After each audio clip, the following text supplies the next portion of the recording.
नमस्कार मित्रांनो खरीप पीक विमा संदर्भात आज एक मोठे अपडेट आलेले आहे। मित्रांनो, या 19 जिल्ह्यात पीक विमा वाटप सुरू झालेले आहे। तर पहा, या 19 जिल्ह्यामध्ये 900 कोटी रुपये मंजूर झालेले आहेत। तर मित्रांनो, हा निधी आता कोणत्या जिल्ह्यामध्ये मिळणार तर पहा, पालघर, परभणी, हिंगोली, जळगाव, कोल्हापूर, लातूर, नागपूर, नांदेड, नंदुरबार, नाशिक, उस्मानाबाद, पालघर, रत्नागिरी, सांगली, सातारा, वाशिम, वर्धा, यवतमाळ, रायगड या 19 जिल्ह्यामध्ये 900 कोटी रुपये विमा रक्कम मिळणार आहे।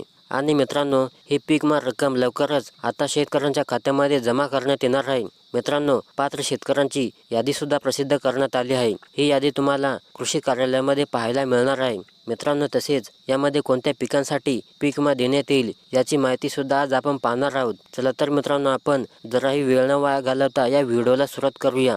तर पहा, यंदा अतिवृष्टीमुळे खरीप हंगामातील पिकांचे मोठे नुकसान झाले व अजून सुरूच आहे। या स्थितीत पीक विम्याच्या भरपाईपासून एकही शेतकरी वंचित राहणार नाही याची खबरदारी घेतली आहे। संबंधित कंपनीला पीक विम्याची भरपाई द्यावीच लागेल, असे क्रीडा व युवक कल्याण मंत्री बनसोडे यांनी पीक विमा कंपनीला आदेश दिले आहेत। काढणीला आलेल्या मूग व उडीद पिकांना मोठा फटका बसला तर सोयाबीनचेही नुकसान झाले। नाशिक, लातूर, बीड व काही जिल्ह्यात 2 सप्टेंबर रोजी 32 महसूल मंडळात अतिवृष्टी झाली आहे। पिकाचे मोठे नुकसान झाले आहे। यात काढणीला आलेल्या मूग व उडीद पिकांना मोठा फटका बसला तर यात सोयाबीनचेही मोठ्या प्रमाणात नुकसान झाले आहे। शेतकऱ्यांना NDRFचे निकष बाजूला ठेवून जास्तीत जास्त नुकसान भरपाई दिली जाईल। नुकसानच्या काळातही शेतकऱ्यांना पूर्ण ताकदीने मदत केली जाईल। त्या शेतकऱ्यांना येत्या 2 दिवसांमध्ये सरसकट पीक विमा वाटप केला जाईल। नैसर्गिक आपत्तीमुळे अतिवृष्टीमुळे सोयाबीनसह इतर पिकांचेही मोठ्या प्रमाणात नुकसान झाल्याचे दिसून येत आहे। यामुळे झालेल्या नुकसानाचे पंचनामे युद्धपातळीवर करून शेतकऱ्यांना लवकरात लवकर मदत देण्यात येईल, असा विश्वास मुख्यमंत्री यांनी शेतकऱ्यांना दिला आहे। महिन्याभरापासून कृषी विभागाकडून नुकसानग्रस्त शेतकऱ्यांचे गावनिहाय यादी अपलोड करण्याचे काम सुरू आहे। ही प्रक्रिया पूर्ण झाल्यानंतर बाधित शेतकऱ्यांना थेट बँक खात्यामध्ये नुकसान भरपाई जमा होणार आहे। ज्या शेतकऱ्यांनी आवश्यक कागदपत्रांची पूर्तता केली आहे त्या शेतकऱ्यांना तत्काळ निधी मिळणार आहे।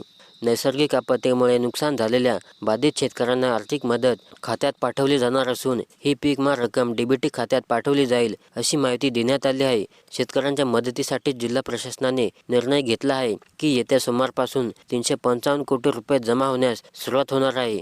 राज्यातील शेतकऱ्यांसाठी ही आनंदाची बातमी आहे। ज्या शेतकरी बांधवांनी त्यांच्या शेती पिकाचे नुकसानचा क्लेम केला आहे अशा शेतकरी बांधवांना नुकसान अनुदान आलेले आहे। सन 2024 मध्ये या वर्षामध्ये विविध नैसर्गिक आपत्तीमुळे ज्या शेतकरी बांधवांच्या पिकाचे नुकसान झाले होते अशा शेतकरी बांधवांना पीक विमा मिळणार आहे।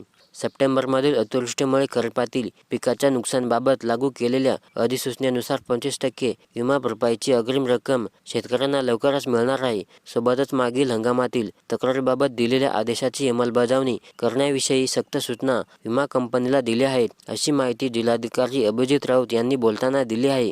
ऐन काढणीच्या वेळी मूग व उडीद पिकांचे तर सप्टेंबरमध्ये सोयाबीनसह फळ पिकांचे अतिवृष्टीमुळे मोठे नुकसान झाले आहे। या जिल्ह्यात ऑगस्टमध्ये 1350 शेतकऱ्यांना 150 हेक्टरवरील पिकांना बाधा झाली होती। या बाधित शेतकऱ्यांना सरकारने 20 कोटी 7 लाख रुपये नुकसान भरपाई मंजूर केली आहे आणि लवकरच ही रक्कम शेतकऱ्यांच्या खात्यामध्ये जमा होणार आहे।